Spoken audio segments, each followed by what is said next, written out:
nahan 24 jam terus. Itu nggak ada tepuk tangan saya. Karena dianggap sudah biasa. Kenapa? Karena kecerdasan kita akan kebersihan tinggi, tapi kecerdasan kita akan kesehatan kok makanya tadi saya dapat tepuk tangan. Ya.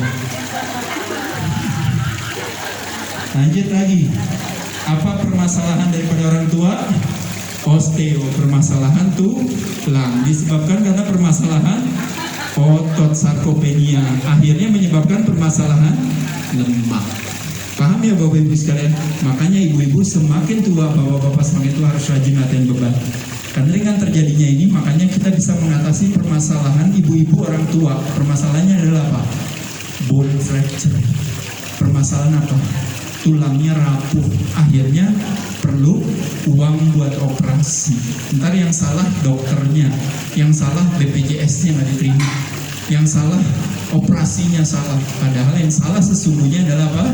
Ketika kita mengesampingkan aktivitas latihan beban, ya.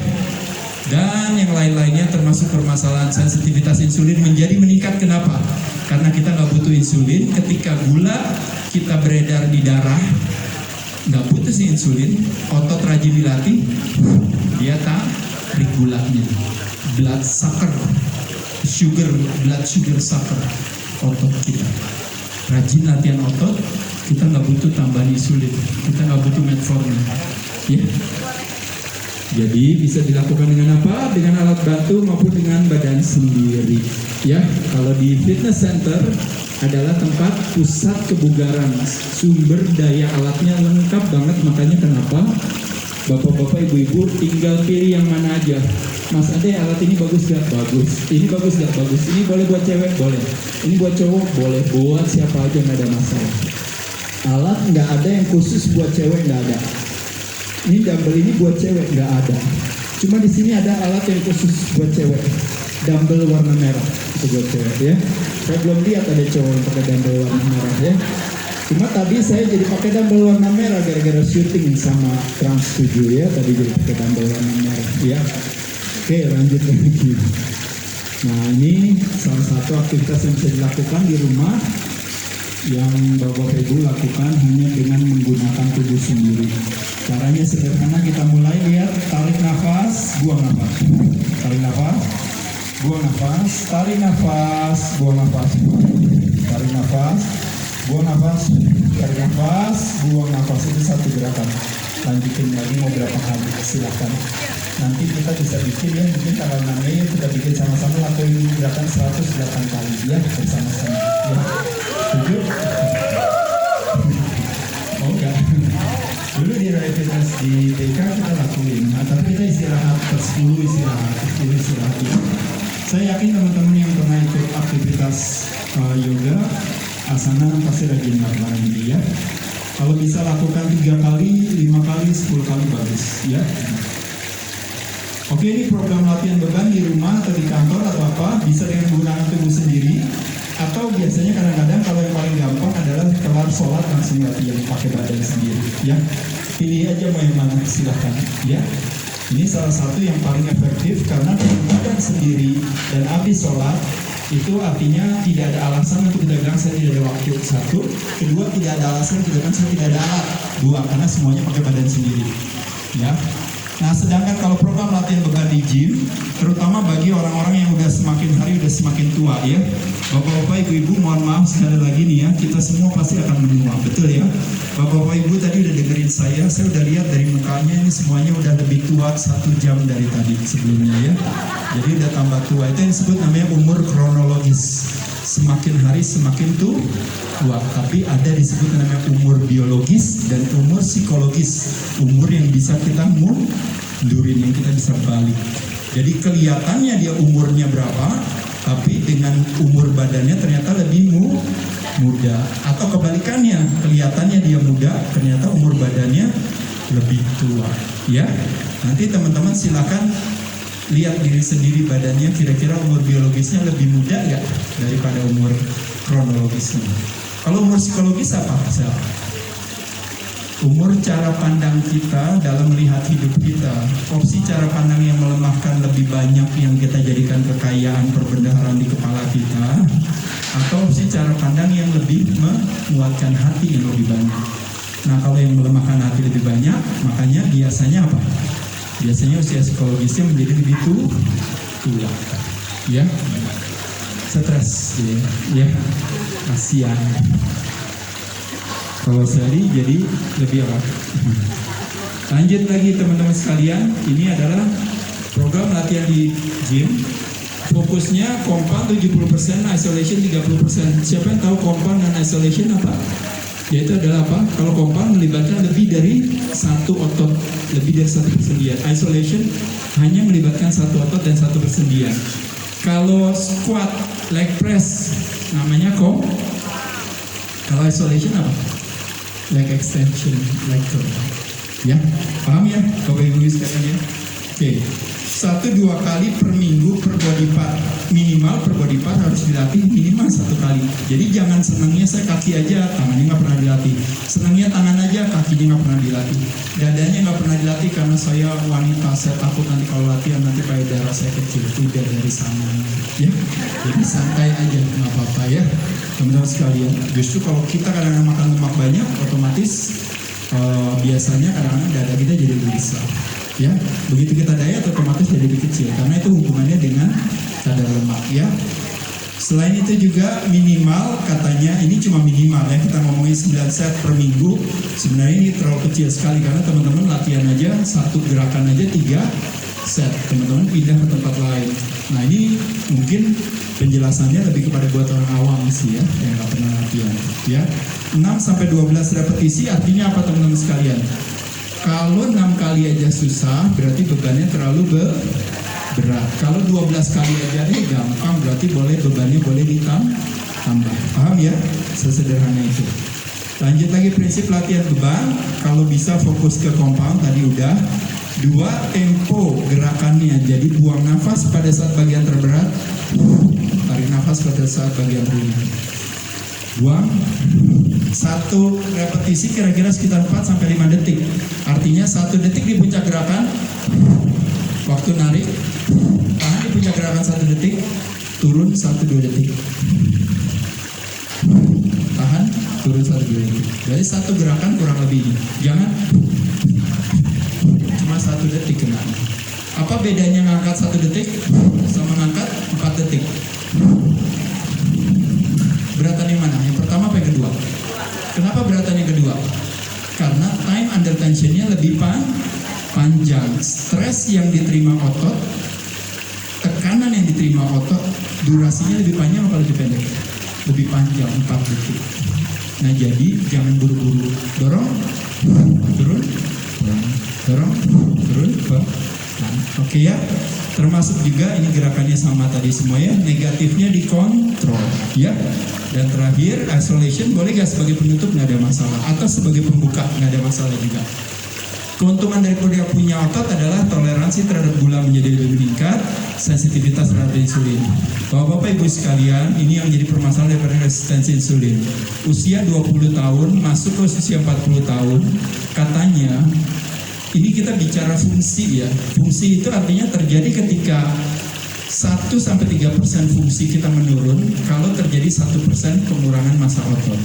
Nah, jadi kalau membayangkan 30 tahun, 31, 35, 40 tahun, dari 30 ke 40 berarti 10, dari 30 ke 35 berarti 35, dari 30 ke 60 berarti 30% kehilangan massa otot, berarti setara dengan hampir di atas 75% kehilangan fungsi kalau nggak rajin latihan beban. Makanya harus rajin latihan beban ya. Jadi sekali lagi, ini yang namanya triad sarkopenia, triad osteopenia, triad obesity. Ketika obesity terjadi, sindrom X hadir. Jadi kesimpulan faktanya daripada kita punya otot, kalau kita tidak gunakan, maka kita akan kehilangan. Sama kayak otak, nggak digunakan pasti akan tumpul. Ya, lanjut lagi di sini, rajin latihan beban akan apa? Akan mencegah terjadinya size otot kita berkurang dan juga kekuatan kita berkurang. Makanya ketika sekarang ini orang tua banyak di rumah nggak ngapa-ngapain, kan kita berharap tidak mengalami keterjakitan. Tapi ketika kita melakukan pendiaman terhadap badan kita, nggak gerak, pada saat itulah terjadi yang namanya atrofi. Nah, atrofi itulah terjadinya yang namanya losing strength and size itu, yang akhirnya signalnya menjadi berkurang gara-gara movementnya ikutan kurang. Nah, pada saat itulah akhirnya terjadi apa? Fungsi otak yang menurun. Makanya kebanyakan orang tua kita hari ini kalau nggak seperti Bu Betty dan kawan-kawan rajin ke sini, apa yang terjadi? Mereka sekarang di tahun 2020 masuk ke 2023 pelan-pelan mulai turun, mulai demensia. Betul ya, fisiknya padahal masih kuat, tapi pikirannya udah makin kurang. Ya, karena di rumah biasanya larinya ke apa? Fooding, resistance insulin, smoking, saluran pernafasan, drinking, fatty liver disease, atau medicating yang paling sering, makan obat stres, makan obat tidur, dan sebagainya. Ya. Dan yang terakhir adalah akan meningkatkan kecerdasan tubuh kita. Tadi autofagi dan mitofagi, itu mitokondria kita juga akan jadi lebih bagus kalau kita berpuasa dan latihan beban. Jadi sekali lagi Bapak Ibu sekalian, kita lihat di sini otot dan tulang kita hidup dari digunakan, hilang. Hidupnya dari mana? Signal. Signalnya datang dari mana? Gerakan. Otak dan otot kita perlu signal untuk hidup. Ya, jadi setiap gerakan tidak diciptakan sama. Benar gak? Makanya kenapa jalan kaki itu adalah level kasta gerakan terendah. Paham ya? Lebih baik jalan kaki apa jalannya lebih cepat? Lebih berat gak? Lebih berat, signalnya berarti lebih tinggi. Kalau berlari jadi lebih berat gak? Lebih berat, signalnya lebih tinggi. Kalau berlari sambil dorong mobil lebih berat ya? Lebih berat, berarti signalnya lebih tinggi. Kalau lari sambil dorong mobil di tanjakan, signalnya lebih berat ya? Lebih berat lagi. Dan signalnya menjadi lebih berat lagi ketika lari sambil dorong mobil di tanjakan. Lalu di dalamnya kita suruh anak tarik rem tangan. Ya enggak ya, kalau kita tetap terus dorong, makanya tambah berat lagi ya. Jadi oleh sebab itu yang disebut dengan yang namanya tipe serat 1A, lari doang. Lari sambil dorong mobil 2A, lari sambil dorong mobil di tanjakan kenanya 2B. Ketika rem tangannya mobilnya ditarik dan kita tetap terus dorong kenanya 2X. Ini analogi. Jadi jangan pulang ke sini tiba-tiba lagi pada dorong mobil, ya. Ini cuma analogi aja. Maksudnya apa? Maksudnya yang gampang. Ibu boleh berdiri, Bu? Boleh berdiri? Boleh duduk, boleh duduk. Oh, ibu di sini, duduk lagi di sini. Duduk di sini. Ya, cuma suruh duduk dan berdiri. Oke, duduk. Ya, berdiri lagi, Bu. Duduk lagi. Ya, berdiri lagi, Bu. Duduk lagi. Berdiri lagi, Bu. Duduk lagi. Nah, apa yang dilakukan oleh ibu yaitu adalah namanya squat, latihan perancangan otot kaki kita. Yang kena muscle fibernya tipe berapa? 2A. Mau gak saya kena yang tipe 2B nya? Caranya gimana? Dengan gerakan yang sama, yaitu adalah apa? Bukan membayangkan ibu waktu naik ke atas, bukan membayangkan mengangkat bokong ibu dari bangku ke atas, tapi pada saat ibu naik ke atas, ibu membayangkan lantai ini, ibu tekan. Kita mulai coba. Begitu naik Bu, tekan lantainya. Begitu naik, jadi pas naik, tekan lantainya. Naik, tekan lantainya. Ya, jangan buru-buru. Iya, jadi kalau buru-buru kan lebih ringan. Jadi ibu pas naik ibu kayak ibu seolah mau tekan. Ya, coba pelan-pelan Bu naik, tekan pelan-pelan. Pelan-pelan naiknya bareng sama saya. Tekan terus naik ke atas. Iya. Nah, pas turun juga kita bayangin kita tekan juga lantainya, tekan lagi. Pas naik kita tekan lagi, pelan-pelan rasain lagi. Pas turun kita tekan lagi, pelan rasain lagi. Nah, pertanyaan saya, kalau kita coba konsentrasi dengan kita rasain otot kita seperti itu, maka yang terkena adalah signalnya menjadi lebih naik kelasnya dari 2A jadi 2B. Tapi itu kalau ceritanya ibu cuma bisanya pakai badan. Tapi belum ibu cerita sih ibu bisa pakai apa? Pakai bebannya di tangan. Itu namanya progressive overloading number. Karena ibu bisa bikin dari 2A menjadi 2B. Artinya apa? Signalnya naik lagi persentasenya. Gitu ya Bu ya. Kalau ibu mau nambah lebih lagi, bisa lagi kita suruh Ci Sally atau di sini Mbak Lulu suruh ditaruh di belakangnya ibu ya, gendongan di sini, ibunya naik ya sambil ngangkat anak muda ya. Lebih sini tinggi lagi bu, cuman jangan lakuin itu bu. Nggak perlu sampai situ ya, kira-kira itu. Boleh tepuk tangan dulu dong buat ibu itu. Jadi Bapak Ibu sekalian, yang terakhir strateginya adalah istirahatnya cukup, karena hubungannya dengan apa? Bapak Ibu, hubungannya dengan kalau malam, balik lagi, makanya kenapa butuh jadwal, durasi, lokasi, situasi yang bersih, yang gelap dan sebagainya. Termasuk juga kita tidak terpapar dengan namanya toxicity secara energetik. Yang paling sering yang membahayakan kadang-kadang handphone dimatiin pada saat tidur. Maka kita bisa merilis si melatonin dan kortisol. Dia ibarat seperti yang namanya ayunan itu ya. Jadi kortisolnya naik, melatoninnya turun, kita bisa tidur. Kortisolnya turun, melatoninnya naik, kita bisa tidur. Ya, betul juga. Tergantung sih, kadang-kadang orang TV malah dijadikan sebagai nonton, habis itu dia ketiduran, kecapean. Cuma mungkin biasanya kayak gitu jadi nggak sehat sebenarnya ya. Baik, dan terakhir ini mindsetnya Bapak Ibu sekalian. Ini sekali lagi, semakin usia kita semakin meningkat, Bu, Bapak-bapak sekalian, berarti geraknya harus semakin lebih banyak. Kedua, latihan bebannya harus ditingkatkan. Jangan takut sama proteinnya ditambah, edukasinya ditambah, supaya terjadi apa? Supaya terjadi pemahaman. Dengan kita pola hidupnya sehat, berarti ketergantungan terhadap obat, terhadap banyak hal menjadi lebih berkurang. Semakin tua, kita bersyukur tinggal di Jawa Barat, kita dekat dengan alam. Alam adalah ekstensi kepanjangan kita, kita adalah produk daripada alam.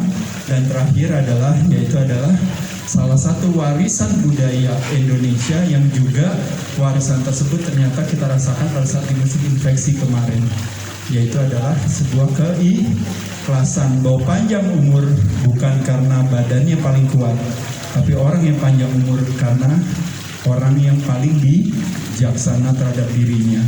Nah, kebijaksanaan di Indonesia kadang-kadang disebut yang namanya memiliki sebuah keikhlasan. Ketika kita tidak ikhlas dan ketika kita ikhlas, maka perasaannya berbeda.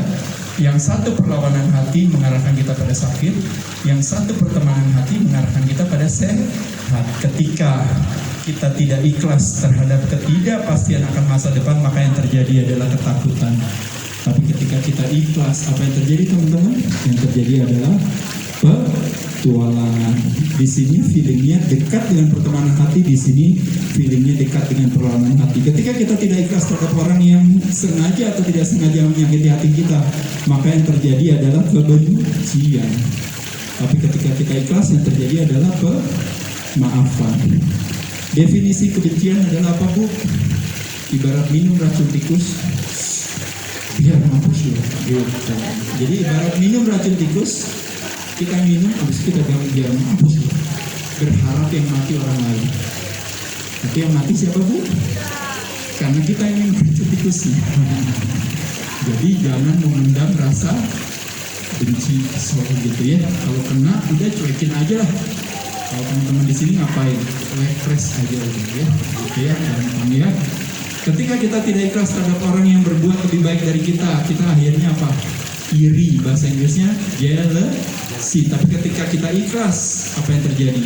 Motivasi, jadi semangat, jadi sehat.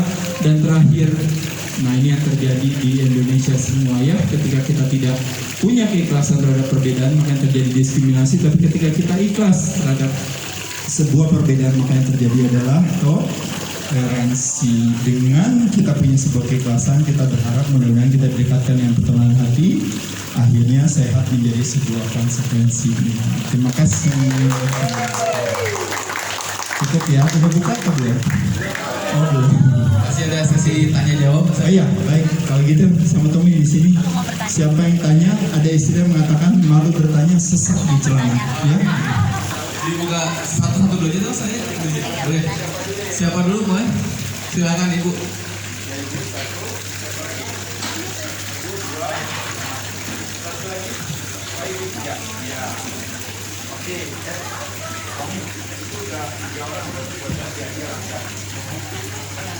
Assalamualaikum Pak Made. Ini yang saya tanyakan, tadi kan Pak Yang saya tanyakan ini, kan kita udah puasa sehari dulu itu haus. Yang saya ingin berbuka puasa itu yang misalnya es atau puring-puringan itu, jadi pengen kan haus seharian puasa, dan kita ini yang didahului itu es gitu. Terus kalau yang saya tanyakan lagi, kalau yang sahur, kalau yang bagus itu mengkonsumsi yang sahur itu sebaiknya apa? Yang supaya badan kita seharian gak lemes gitu. Terima kasih. Kita aja mau pembahasannya.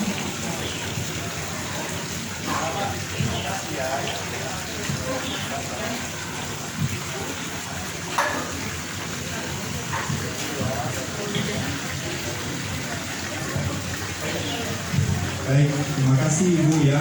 Jadi tadi kalau ditanya benar loh, pas buka kan kepengen ya otomatis, sebenarnya salah bukan ininya.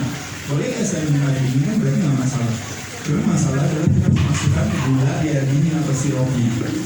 Nah pertanyaannya adalah loh bukan nggak boleh kan, gula darah kita kan drop masa deh. Bukan kasih boleh dong masuk gula, nggak salah juga, boleh juga. Cuma konsekuensinya cuma satu, ketika kita memulai buka dengan yang manis-manis, konsekuensinya satu yaitu adalah apa? Siapa tahu teman-teman sekalian? Betul sekali. Itu disebut namanya roller coaster energi. Yaitu begitu kita makan dimulai dengan gula, berarti gula darah kita naik gak? Naik ke atas. Begitu gula naik ke atas, berarti siapa kita mengundang siapa? Insulin untuk ngapain? Turunin. Begitu turun berarti kita lapar lagi, makan lagi. Diturunin lagi. Lapar lagi. Turunin lagi, apa lagi? Itu yang menjadi tantangan. Makanya kenapa orang bilang begitu saya buka tiba-tiba saya nggak bisa berhenti untuk tidak makan, karena kita mulainya dengan gula. Nah jadi gimana siasatnya? Boleh nggak tetap makan gulanya? Boleh Ibu, tapi Ibu siasatin. Yaitu adalah dengan cara apa? Kita tahan laju gula supaya tidak terjadi insulin spike. Dengan cara apa? Gulanya bukan di depan, tapi gulanya di belakang. Kita makan lauknya dulu. Itu kan ada ayam kan, ada lalapannya kan, ya. Ibu jualannya apa Bu? Ayam apa? Ayam kalasan. Boleh tepuk tangan dulu dong ya. Ibu jualan ayam kalasan, tapi jualannya di Cideng ya Bu ya, bukan di Bandung. Nanti kalau ke Jakarta teman-teman, dia boleh mampir ya ke situ ya. Nah jadi makanya si ayamnya dulu sama si apanya, si lalapnya. Habis itu nanti masukin nasi, nanti makan minum yang misalnya mau manis nggak apa-apa. Jadi it's not carbo first, tapi carboless. Baru ngomongin carbo first, carboless sama Mbak Naomi dikasih carbo first. Ini benar-benar lengkap ini. Nggak apa-apa. Karena apa? Karena dalam sebuah edukasi selalu ada istilah yang mengatakan, yaitu adalah apa teman-teman sekalian? Kapan waktu yang tepat buat mulai olahraga? Sekarang. Kapan waktu yang tepat untuk punya pola hidup sehat? Sekarang. Kapan waktu yang tepat untuk diet? Besok. Ya, besok. Jadi karena apa? Karena makanan sudah disediakan. Ya. Jadi apa boleh buat? Sekarang hari ini silahkan buka dengan yang manis-manis. Ya. Itu namanya takjil kalau zaman sekarang ya. Gitu. Nanti kita lakuin mulai strateginya mulai besok ya Mbak ya. Ya besok ya. Apa-apa ya. Iya. Jadi kurang lebih itu ya Bu ya. Jadi karbonya di belakang ya. Lalu kalau sahur, salah satu yang paling mudah, paling gampang yang saya jadikan proposal buat teman-teman. Sahur paling gampang untuk membuat supaya makanan terakhir kita kan misalnya jam 9 jam 10 kan berarti kan kalau sahur kan kita berarti kan buka puasa dong lagi di sana. Berarti kita baru mulai puasa, baru mulai dari sahur kan. Tapi kalau kita masukin cuma lemak dan protein, kita nggak masukin karbo, kita untuk bisa kembali ke aktivasi badan bakar lemak sebagai sumber tenaga jadi lebih cepat. Jadi oleh sebab itu proposal saya adalah apa sahurnya pakai telur. Ada kuning, ada putih yang jangan dimakan apa itu? Kulitnya. Ya, ya paham ya Bu ya. Oke, sip. Oke. Telurnya sesuai Mbak aja. Mbaknya mau berapa? Telur bisa dengan telur rebus lebih serat pasti. Dengan telur setengah matang lebih gampang makannya. Putih dan kuningnya kalau dimasukin dimakan, karena putih dan kuningnya secara protein dan lemak menyatu jadi satu, konversinya lebih bagus di badan kita. Badan kita protein utilisasi waktu makan putih dan kuning jadi lebih tinggi dibandingkan yang cuma makan putihnya aja. Ya. Oke Ibu, baik. Lanjut lagi tadi pertanyaan selanjutnya. Iya. Pertama, terima kasih Mas Andi. Iya, terima kasih. Penjelasannya sangat keren. Iya, makasih. Kemudian juga terima kasih dengan adanya program ini. Iya. Saya juga terima kasih. Iya, boleh tepuk tangan dulu dong untuk Ibu luar biasa. Ini pertanyaannya adalah yang menurut saya membutuhkan penjelasannya. Saya kalau pribadi, Iya. saya kalau yang muda saya kecil. Kejam betul. Iya. Yang bebannya kecil. Iya. Saya merasa nggak bisa kerja. Betul. Betul. Mana yang lebih baik? Dua-duanya nggak masalah. Jadi intensitas ditentukan oleh apa, Bapak Ibu sekalian? Satu ditentukan oleh speed, berarti kecepatan. Dua, intensitas ditentukan oleh apa? Intensitas ditentukan oleh beban, berarti tingkat kesulitannya. Nah, kalau gerakannya kecil atau gerakannya lebih besar pasti lebih berat. Tadi elevasinya lurus sama elevasi yang lebih tinggi lebih berat. Bebannya yang ringan tadi sama bebannya yang berat menjadi lebih berat. Itu namanya amplitude. Itu artinya dari kecil ke bayang gitu. Berarti juga atau juga bisa intensitas juga ditentukan oleh beban. Dalam hal ini yaitu kalau latihan beban, tingkatan bebannya, load beban. Ya, nah, bagus. Dan nanti justru strateginya tepat. Karena ingat sekali Bapak Ibu sekalian, badan mitokondria kita akan menggunakan makanan dimasuki ke dapur sel untuk menjadikan energi, dipecah menjadi energi, membutuhkan satu persyaratan. Syaratnya adalah apa? Oksigen. Jadi kalau ibu terlalu cepat sehingga ngos-ngos tidak akan makan otot. Tapi kalau ibu pelan, jalannya santai, ibu akan keren seperti ya, makasih. Jadi jangan sampai terlalu ngos-ngosan ya. Jadi ada pertanyaan selanjutnya dari Ayah.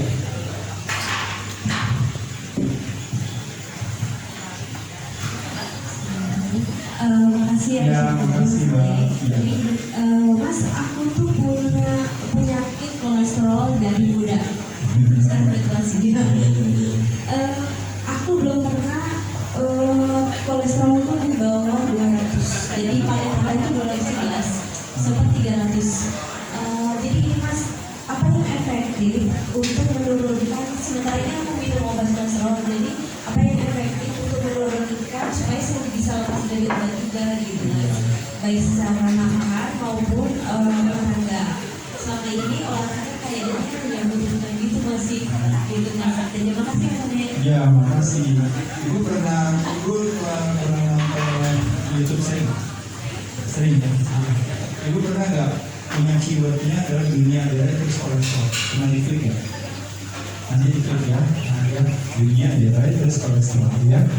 Itu salah satu yang saya mau bahas di sana gitu. Sehingga nanti itu penjelasannya adalah setengah jam saya di situ mau bahas soal kolesterol. Nanti boleh cek di sana ya. Tapi balik lagi kayak saya bilang tadi, kalau ibu bilang saya genetik punya permasalahan kolesterol tinggi.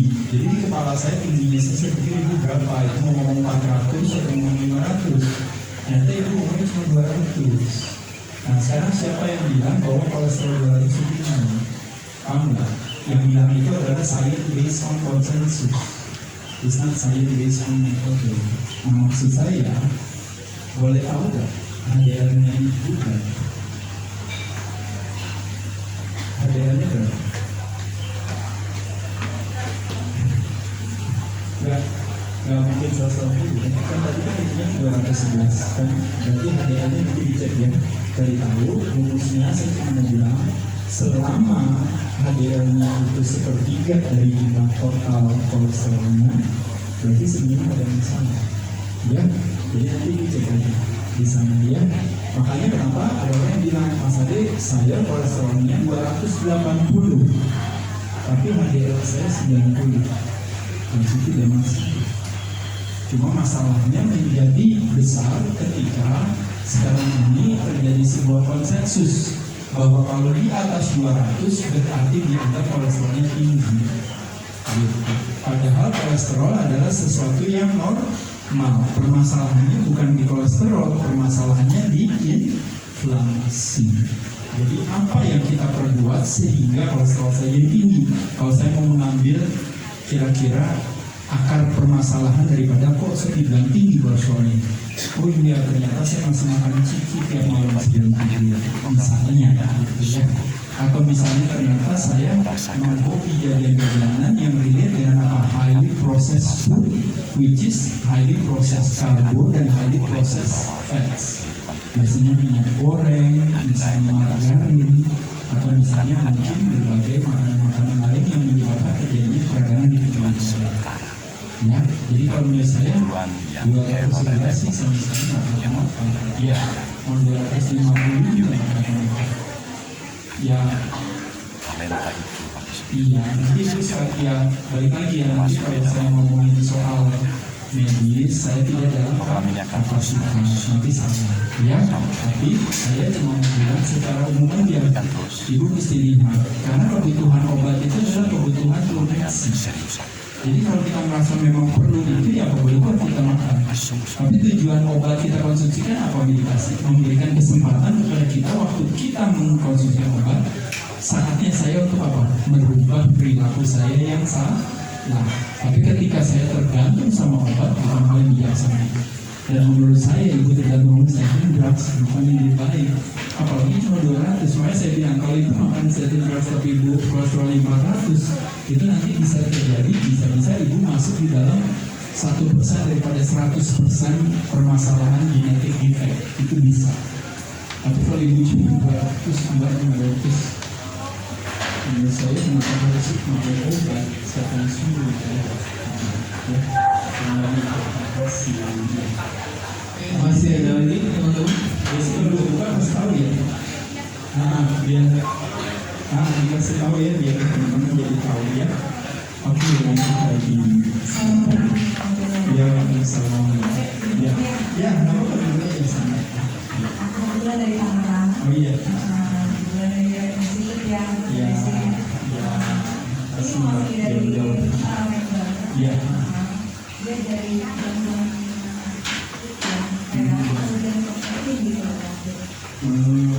Sedangkan kita kalau dari di aku kan makanan kita seleksi. Iya. Ya. Nah, tapi itu kita Cewek cowok. cewek. Saya aja. Tapi dia bilangnya apa? Dan katanya apa sih? Iya. Buat aku nih. Dari mana? Ya, Oh, apa sih yang hebat dari Adera itu? Apa sih yang hebat? Jadi maksud saya sebagai seorang warga negara Indonesia yang tentunya kebanggaan bagi kita semua. Tapi secara sederhana untuk milenial yang hebatnya itu apa? Bisa bikin kata-kata sedikit? Yang hebat Ya, dari seorang Adera. yang hebat dari